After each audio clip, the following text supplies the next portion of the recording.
I disclaim responsibility for any offence you may undergo during my performance. For those among you with a weak disposition, I present your trigger warning.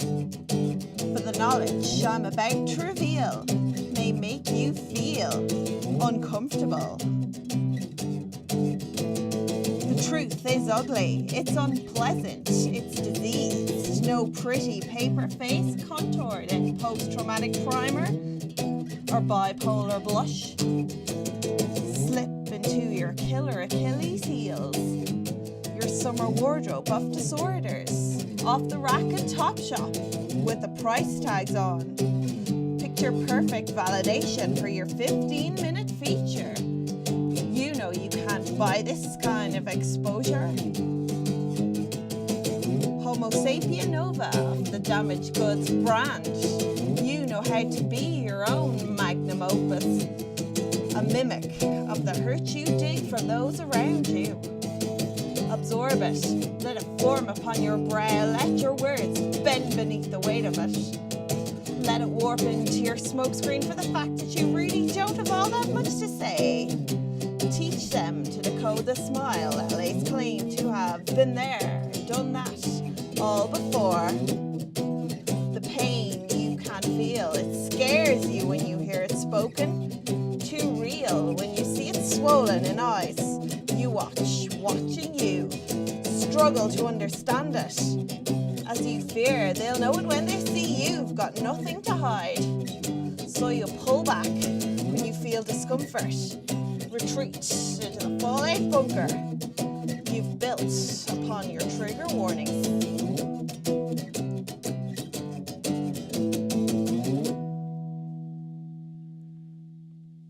Welcome to the Going Underground sessions. You've just heard trigger warning from this week's guest, punk poet Natasha, Helen Crudden.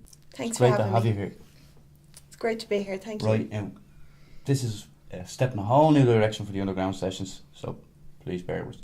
So, Natasha, what's the difference between punk poetry and mainstream poetry? Can you explain a bit to us about it?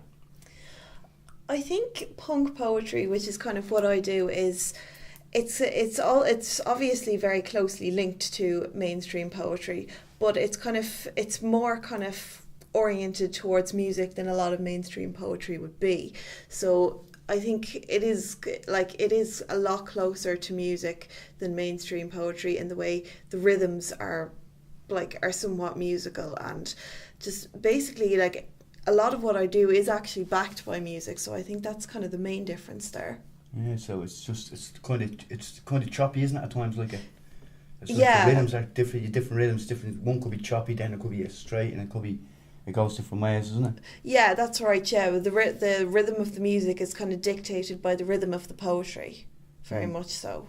And how would your influences be, and what inspires you? My influences would be kind of be people like Green Day, Nirvana, but it kind of The Clash. I think Joe Strummer would be a very big influence in what I do. But I think from a sort of poetry perspective, a lot of the spoken word artists on the scene today would influence me as well. Like there's for example Temperamental Miscellaneous, Alvy Carraher, Rob Buchanan, Alice Kinsella. There are a lot of poets out there who would influence me. Now I love The Clash, bit of Tommy Gone, and Miscellaneous. I've come across her a few times. You know her? She's brilliant. Yeah, she reminds me of a female W.B. Yeats or something. This stuff just rolls over, doesn't it? Oh, she's savage. Just rolls over. Like she comes out with these words, but the way she puts it across is so beautiful. Like, you know what I mean? So you're no stranger around the town. You're doing a lot of gigs and things like that. Doing a bit of this and that here and there, you know. So you're definitely doing your rounds around town, like. Yeah. Have you any venues coming up soon? Are you doing anything? I'll be doing a gig down in Cavan in December, the 1st of December, in Virginia, in a pub called the Chestnut Tree for the Friday night platform. So that's my next big one. Next scope, yeah. Oh, very good. And you carry a wealth of talents. You're the guitarist, you're a poet, you're a photographer, you've wrote 2 books, one a novel and a book of poems. What's the difference between the novels and say the book of poems? Are they linked in together in some way? They're actually not, no. The book of poems is very much autobiographical, whereas the novel actually just started off as a project for when I was about 17, 18, that I just kind of did for fun more than anything else, and it just turned into something a lot bigger. But the two, I wouldn't say are hugely related, though you might find little references to the two in each one, if you know what I mean. Like there'd be certain phrases that would be in a poem that might be in a section of the novel, and kind of vice versa. And how did you get into it all, Natasha? I've always written ever since I've been able to pick up a pen and form words. I've written. Like that's just something I've always kind of done. And with poetry, it was kind of funny because I didn't get into it until I was really in my early 20s. I got into it when I stopped writing songs. I started writing poetry instead. But I've always written fiction and kind of little mini novels and stories and stuff like that. From the time you were knee hopper, Yeah. as you say. So it was a way of expression for you. Very much so, And then yeah. you grew up and then you picked up the guitar and then you decided, right, I need to go a bit punk with this. Didn't you? You said, right, a little bit of, not the aggression, but that, that feeling, that excitement. You wanted to put it more out there, yeah? Well, the interesting thing about doing punk poetry is the reason I do spoken word is because I can't sing. I was sounding great in there, Natasha. And I love the end the old shoulder goes, you stroke in the shoulder, like. So where can Natasha be found on websites or Facebook, any of them places? I've got Facebook, YouTube and SoundCloud, so it's Natasha Helen Crudden for all of those. And I've also got a Bandcamp where you can download for free my EP Detonation Day, which came out last year. Lovely. So it's great having you on. Thanks very much for coming on the show. We really appreciate having you on. Ladies and gentlemen, Natasha Helen Crudden. Don't forget to like, share and subscribe. Till next time, bye bye. Thanks.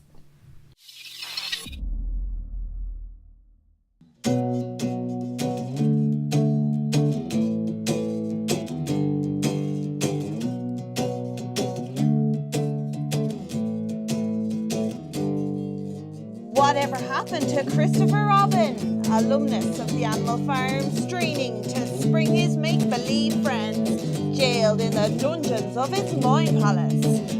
Kamikaze Christopher, sucking on cinders, clutching tight fist triggers to his mental Armageddon. Life is what happens in the jacks at intermission. There is no hereafter, no correction at the end of the test. No, Christopher, there's nothing here for you anymore.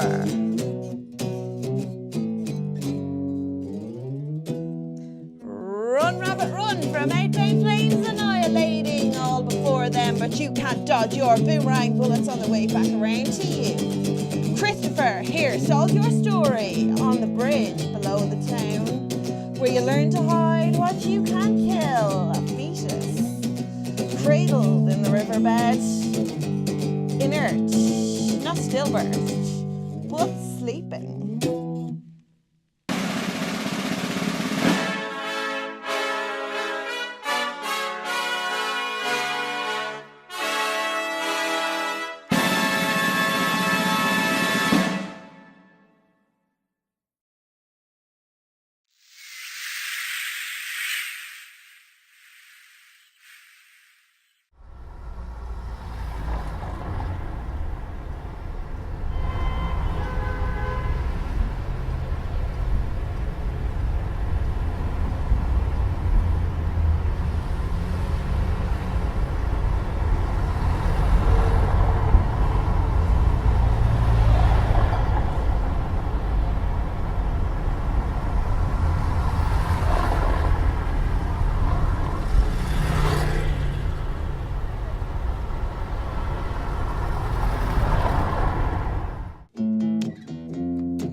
long have I been the wanderer. I hang in equilibrium between hotel rooms and double-deckers on the road to nowhere. The load I bear, to hate what I do, to do what I love. And from time to time, my knees buckle, my feet stall and stumble, and I need the weight of your hand on mine. When the small hours rouse me from my dreams, I feel your arms fold round my shoulders, and I am safe. I buried my head in my chemical breakdown, but you held me, swore to me, the scars you embraced would be the making of me yet. Amid the crash of the waves and the sea's chilling roar, we sketch out our story map of the city, marking the ruins of memories from decades long past, trawling the wreckage for still frames we could call our own. Here we are safe, we are wild, we are free. Long shall we be the wanderers. You and I, we make our own luck.